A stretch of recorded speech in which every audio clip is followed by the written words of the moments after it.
Right no period ఎలా ఉంటుంది అంటే పాస్ట్ అనేది గుర్తుపెట్టుకుంటారు కానీ కొంతవరకే. బట్ ఇప్పుడు రైట్ నో నువ్వు ఏం చేస్తున్నావో అదే ఎక్కువ గుర్తుపెట్టుకుంటావు. ఇది దాటి నువ్వు ముందుకెళ్ళి ఇంకోటి ఏమైనా చూపించావా, అది హైలైట్ చేసావా, అది కూడా గుర్తుపెట్టుకుంటారు.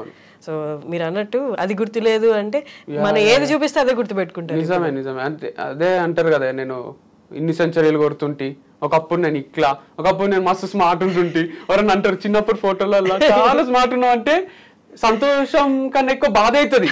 ఇప్పుడు అట్లా లేమా ఏంది ఇది అని. అట్లా మీరు అన్నట్టు ప్రజెంటే ఇంపార్టెంట్. నువ్వు ముందేం చేసినావు ఏంది, నీ హిస్టరీ ఏంది కన్నా ఎక్కువ ప్రజెంట్ లైఫ్ చాలా ఇంపార్టెంట్ మీరు అన్నట్టు. ఎగ్జాక్ట్లీ. ఓకే, మీరే తీసుకొచ్చారు టాపిక్. ఏమైంది యాక్చువల్లీ ఆ పోస్ట్ పెట్టడానికి కారణం ఏంటి? అంటే ఓపెన్ గా మాట్లాడలేను, సో మేము మాట్లాడొద్దు అనుకున్నాము. ఎగ్జాక్ట్ గా చెప్పలేను అంటే ఇట్లా ఇది రీజన్ అని.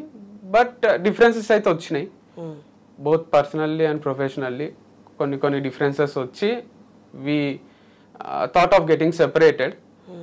నెవర్ థాట్ ఇట్ బిఫోర్, ముందు ఎప్పుడు అనిపించలేదు.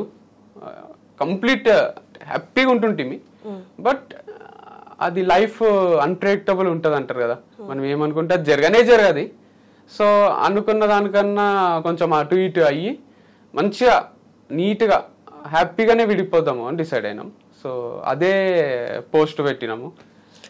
నవంబర్ అక్టోబర్ కూడా మీరు కలిసి పోస్ట్. ఈ 1 month లో ఏమైంది అంత సివియర్ గా? అంటే సివియర్ గా కావాల్సిన అవసరం ఉండదు. కొన్ని ఎట్లుంటాయంటే separation is a big thing. Ya true, but when we are not happy with each other it's better to lead a separate life happily అనిపించింది. అంటే ఇప్పుడు హ్యాపీ ఉన్నంత వరకు కలిసి ఉన్నాము. హ్యాపీనెస్ లేదు అనిపిస్తే కూడా కలిసి ఉండడం అంటే అది ఒక టైప్ ఆఫ్ రాంగ్ లైఫ్ స్టైలే కదా. అంటే నువ్వు నిజంగానే పబ్లిక్ కి నేను చెప్పేదంతా కూడా అడ్జస్ట్ కండి, సారీ చెప్పండి, కలిసిపోండి, ఇదంతా ఉంటుంది. But still if you are not happy with each other, why still అంటే ఆ సఫకేటింగ్ ఒక రూమ్లు ఉన్నట్టు ఒక సఫకేషన్ ఉండాల్సిన అవసరం ఏముంది?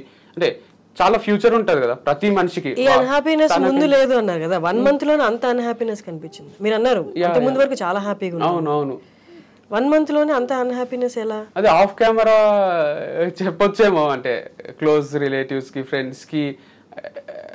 కానీ on camera I felt like అంటే నాట్ రిక్వైర్డ్. అంటే వాళ్ళ లైఫ్ కూడా ఎఫెక్ట్ కారాదు, మన లైఫ్ ఎఫెక్ట్ కారాదు. తన గురించి ఆలోచించి చెప్పండి. తన గురించనే కాదు, నా గురించి కూడా ఇప్పుడు ఒకటి చెప్పి నా లైఫ్ తన లైఫ్ ఇంపాక్ట్ కారాదు ఈ వీడియో వల్ల, ఇంటర్వ్యూ వల్ల.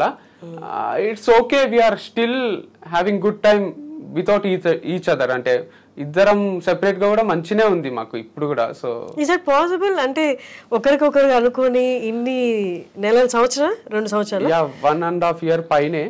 సో నీకునే నాకు నువ్వు ఇంకెవరు వద్దనుకొని అన్నప్పుడు మరి గుర్తురావా జ్ఞాపకాలు? అంటే 100% ఉంటాయి, ఆ మెమరీస్ మనతోనే ఉంటాయి. అది టఫే. అంటే ఒక పర్సన్ మరీ ఎక్కువ అలవాటు మేము ఒకరికొకరం. మేము ఇద్దరమే ఉన్నాము. మాకు హోటల్స్ కి పోవడము, రెస్టారెంట్స్ కి పోవడము, సినిమాలు, షాపింగ్లు ఇవి కూడా పెద్ద ఇంట్రెస్ట్ ఉండకుండే. సో ఒకరితోనే ఒకరం ఉండడం వల్ల ఇంకా ఎక్కువ అటాచ్మెంట్, ఇంకెక్కువ టైం స్పెండ్ చేయడము, ఎవరు వద్దనిపించడము. మా డిస్కషన్స్ కూడా అసలు మనకు కొట్లాటలు ఎందుకు కావన్నట్టే ఉంటుండే. అంటే దిష్టి తగిలిందో ఏమైందో కానీ మాకు ఎక్కువ కొట్లాటలు కూడా ఏం కాకుండే. సో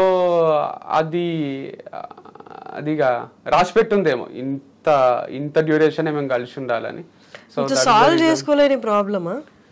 అంటే కొన్ని ఉంటాయి కదా, ఇక అడ్జస్ట్ అవుదాం అన్నది ఎక్కడ స్కోప్ లేదు. అంటే ట్రై చేసినాము, బట్ స్టిల్ వర్కౌట్ కాలేదు. సో మంచిదే. అంటే దీంట్లో కూడా ఒక ఇన్స్పిరేషన్ ఉందేమో అనిపిస్తుంది నాకు. చాలా మంది పెడుతున్నారు కమెంట్స్ కూడా, నువ్వు అందరికి లవ్ గురించి చెప్తావు, ఇది చెప్తావు, బ్రేకప్ అంటావు, మ్యారేజ్ అంటావు, సారీ చెప్పంటావు, కలిసిపోండి అంటావు, అడ్జస్ట్ కమ్మంటావు, నువ్వే సక్కలేవు లైఫ్లో, నువ్వేం కరెక్ట్ గా లీడ్ చేయలేకపోతున్నావు, మాకెందుకు చెప్తున్నావు అన్నట్టు కొందరు పెడుతున్నారు. చాలా మంది ఇగ్నోర్ చేస్తున్నారు, సైలెంటే ఉంటారు, ఇంకా అప్రిషియేట్ చేస్తున్నారు. ఫాలోవర్స్ మీద కూడా ఏం ఎఫెక్ట్ పడలే, వీడియోస్ మీద ఏం ఎఫెక్ట్ పడలే. కొంతమంది కేటగిరీ ఉంటారు, వాళ్ళు ఏంటంటే చెప్పనికనే మాటలు. బట్ ఎవరికైనా వచ్చే క్వశ్చన్ అదే, అందుకే నేను ఏం అనుకోలే. కానీ వాళ్ళకి మొత్తం స్టోరీ కూడా తెలియదు కదా. ఇప్పుడు వాళ్ళకి ఎట్లా అంటే మా ఇద్దరితో వాళ్ళు కలిసి ట్రావెల్ చేసిండారు కదా, అదొకటి. అండ్ అది అదర్ థింగ్ ఈస్, నేను ముందు నుంచి కూడా ఏం చెప్తున్నా వీడియోస్ లా, దాంట్లో ఒక పిల్లు ఉంటది, లవ్ చేయి, నువ్వు చెప్తే వదిలేసేయు, ఇంకో పిల్లని ట్రై చేయి, ఒకటే పిల్ల లేదు కదా ప్రపంచంలో. అట్లనే లవ్ లో హ్యాపీగా ఉన్నంత వరకు ట్రావెల్ చేయి, వద్దనుకుంటే వద్దనుకో, రెస్పెక్ట్ చెయ్యి వాళ్ళ డిసిజన్ ని కూడా. మంచి విడిపోండి, హ్యాపీగా ఉండండి, ఇంకో పిల్ల ఉంటది, ఆ పిల్లని లవ్ చేయొచ్చు, ఆ పిల్లని పెళ్లి చేసుకోవచ్చు, ఇది లవ్ వరకు. బ్రేకప్ అయితే బాధపడక. మ్యారేజ్ కూడా మాది more kind of love story లాగానే ఉండే, రాదర్ దెన్ మ్యారేజ్. మ్యారేజ్ ఎట్లుంటది, పిల్లలు ఇది అది అన్ని ఉంటాయి కదా ఎలిమెంట్స్. ఇంకా మేము పిల్లలు ఇప్పుడే వద్దనుకున్నాము, అవన్నీ అయ్యి కూడా మేము మోర్ ఫ్రెండ్స్ లాగా, రూమ్మేట్స్ లాగా, ఒక లవ్ కైండ్ ఆఫ్ ఎమోషన్సే ఉండే. సో ఇది కూడా ఒక కైండ్ ఆఫ్ లవ్ బ్రేకప్ అనిపిస్తుంది నాకు, మోర్ దెన్ ఏ మ్యారేజ్. తాళి కాన్సెప్ట్ ఒకటి తీసేస్తే ఇది కూడా ఒక లవ్ స్టోరీనే. అది బ్రేకప్ అయింది, మళ్ళీ రీస్టార్ట్ చేస్తాము, లైఫ్ ఉంటుంది. ఇప్పుడు నాకు 30 years old, ఇంకా 30 years లైఫ్ ఉంది అనిపిస్తుంది నాకు. నెక్స్ట్ దంతా బోనస్. 60 years మనకు లైఫ్ ఉంటుంది. 30 అయిపోయింది. 30లోనే నేను లవ్ చూసిన, బ్రేకప్ చూసిన, మ్యారేజ్ అనే my second love. I didn't tell it any time before. I had a first love before this. అందుకే లవ్ వద్దు, డైరెక్ట్ మ్యారేజ్ అని పట్టుబట్టిన ఇంట్లో.